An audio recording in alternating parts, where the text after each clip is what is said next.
दरम्यान संजय राऊतांच्या नरकातला स्वर्ग या पुस्तकावर विरोधकांनी नेमक्या काय प्रतिक्रिया दिल्यात आपण ते देखील पाहूया।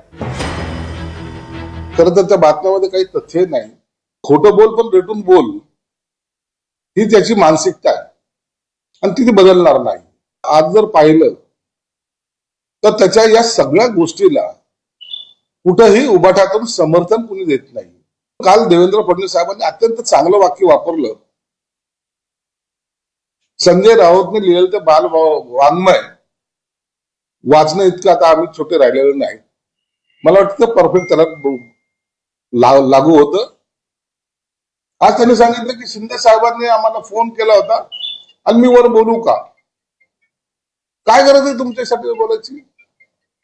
तुम्ही असे कोण आहात? कोण तुम्ही? या सगळ्या मनगडत कहाण्या आहेत। ते काही त्यावेळेचे काही मध्यस्थी नव्हते की त्यांनी सगळ्या गोष्टी पाहिल्या आहेत, पण शेवटी एवढ्या मोठ्या लोकांवर बोलणं मला तरी वाटतं त्यांच्यासारख्या माणसाने ते उचित नाही आहे। बाळासाहेबांचं आदराचं स्थान हे मोदी साहेबांच्या मनात कायम आहे, कायम राहणार आहेत।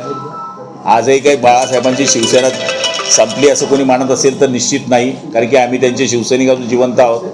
त्यामुळे त्यांच्या आरोपाला किती महत्त्व द्यावं हे मानणारा मी कार्यकर्ता नहीं। पवार साहेबांच्या बाबतीमधलं मला विषय माहिती। बचकानी हरकतें करना, प्रेस लेके रोज बचकानी बातें करना, ऐसे आदमी को सीरियसली नहीं लेना चाहिए।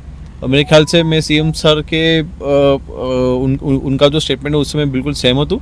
और उनका मतलब जब से संजय राउत जी ने सामना में अग्रलेख लिखना शुरू किए हैं तब से हमने वो पढ़ना ही छोड़ दिया है।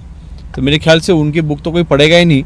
और संजय राउत जी के विचार महाराष्ट्र के विचार नहीं है, उनके विचार ये विद्रोही विचार है। तो मेरे ख्याल से लोग वो एक्सेप्ट नहीं करेंगे। वाटत काय स्वातंत्र्य सैनिक म्हणून ते जेलमध्ये गेले नव्हते ना, आर्थिक घोटाळ्याच्या आरोपाखाली गेलेले होते। स्वतःला स्वातंत्र्य सैनिक म्हणून पोर्ट्रेट करा। तुम्ही काय शहीद भगतसिंग आहात का की तुमच्या जेलवर तुम्ही पुस्तकं लिहिताय ते?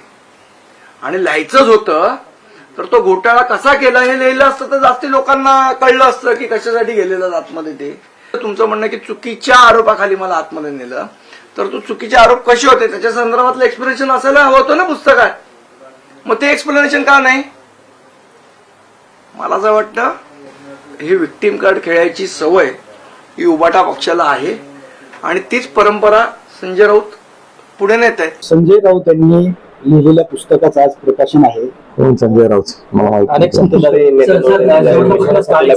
राऊतला मी ओळखत नाही आणि त्यांच्या बोलण्याविषयी कोण संजय राऊत पुस्तक वाचणार कोण संजय राऊत पुस्तक कशाला वाचतं हे माहित नाही मला। त्यांच्या पुस्तकाबद्दल संजय राऊतांबद्दलच हे माहिती पण लिहिलेलं त्यांनी। कोण संजय राऊत तेच माहित नाही, तो काही लिहित बसेल त्याला कशाला प्रत्युत्तर देत बसायचं? स्थानिक स्वराज्य रस्त्याचं कोणी माणूस काहीतरी लिहिल, तुम्ही म्हणाल या माणसाने काहीतरी लिहिलंय त्याला प्रतिक्रिया द्या, असं कोणाला प्रतिक्रिया देत नाही।